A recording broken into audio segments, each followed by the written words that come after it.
Hi, this is Benji again from Bonaire with part 2 of the ongoing series, Fretboard organization and orientation on the guitar. And I was, originally wanted to do pentatonics right away, but I realized I needed to do one intermediate step, and that is about fifth, finding a fifth on the guitar.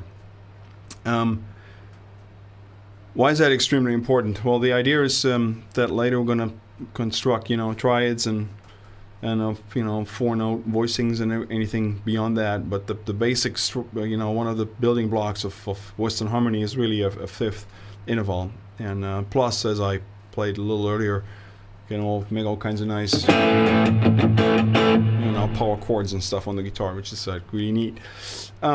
So here is the basic way I think about finding these. If you remember the last part 1, about finding root notes and bass tones, basically the root note of the chords and scales. The idea is to have this diamond shape thing around a root note here on the lower E string, and another triangle shaped series of root notes on the A string. And there's several different ways you can find fifth. The easiest way is to go and take a root note here like this A. We're going to keep this in A strictly again, just for simplicity's sake. And guitarists love to play in A, right? So have an A here, and we go in the same position on the next lower string. Right, there we have our A. Next octave here, next A.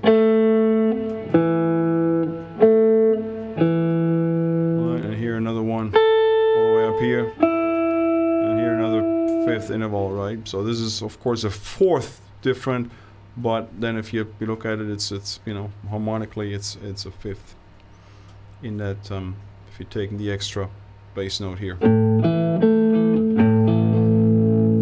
right? So that's the idea. Then there's a different way to look at it, and now I'm going to introduce one of the things that some kind of the system the way I think about organizing my fretboard is there's, for each root note in a given position, there is kind of a lower area position, lower area is not such a bad word, and a higher area to apply, right? So the lower part of that diamond shape would be these.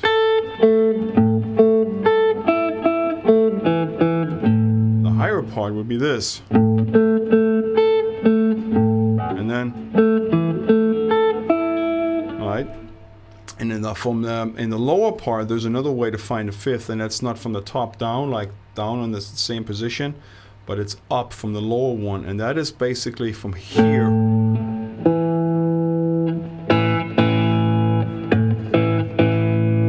right, and then that's the basic interval. So it is 3 down and 3 up. 3 down and 2 up. Alright. And then there's another one that's like very familiar for most of you guys, I guess. It's this one. I have that classic, rock lick thing, where you have a power chord like this. Right. And now is the second thing that's very, very critical in order to realize, to apply that is that between, of course, as you know, between the G and the B string, there's a different interval. It's like a major third, right? And that shifts everything you play on the higher strings up. Any time in a interval, if it goes across these two strings, everything on the higher strings on the B and E string gets shifted up like one position. So if you have this here, then you would have from this A, not here. Sounds kind of evil, right? Results in a tritone, which we don't want at this point. But here. Right? And then this one again. Here and here, from here in that upper area. If I play all those root notes and fifth in this lower area, you're looking at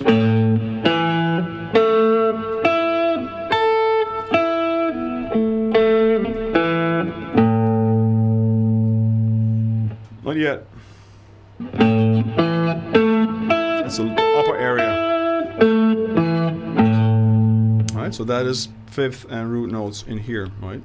The same thing applies to that triangle. So what I'm having in the bass notes on the A string. Right, you're looking at, and because here you're looking at the B and G string. Right, it's not directly across, but like one lower.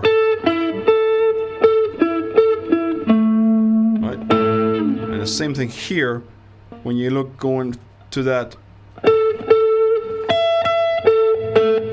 which is the equivalent of, but one octave higher. Right, equivalent of right here, and you go for this one here, and this would be the equivalent of. Right, so that's the whole idea. So memorize the octaves and the roots in those shapes, and then, you know, either which way, either you go like this, or you go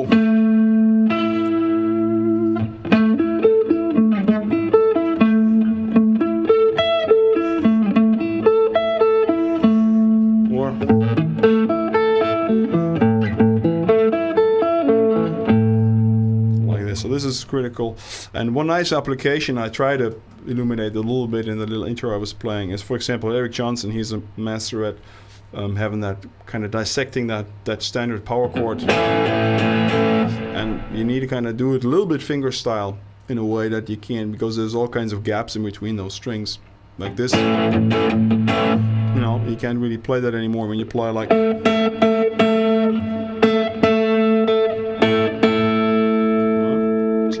That is the idea. So experiment and see if you can translate those fifth like up, you know, into different octaves themselves. Then, you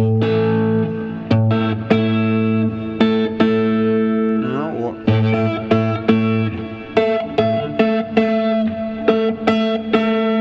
right. So this is this area and this area down here, and then there's again an connecting little octave, which of course is the one that was last in green. And here we got the same thing.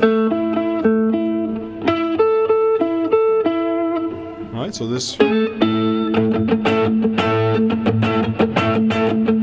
know, that's also something that's very nice to apply. Right, so that's the whole idea, and you can already see how this connects. It connects to here. Right.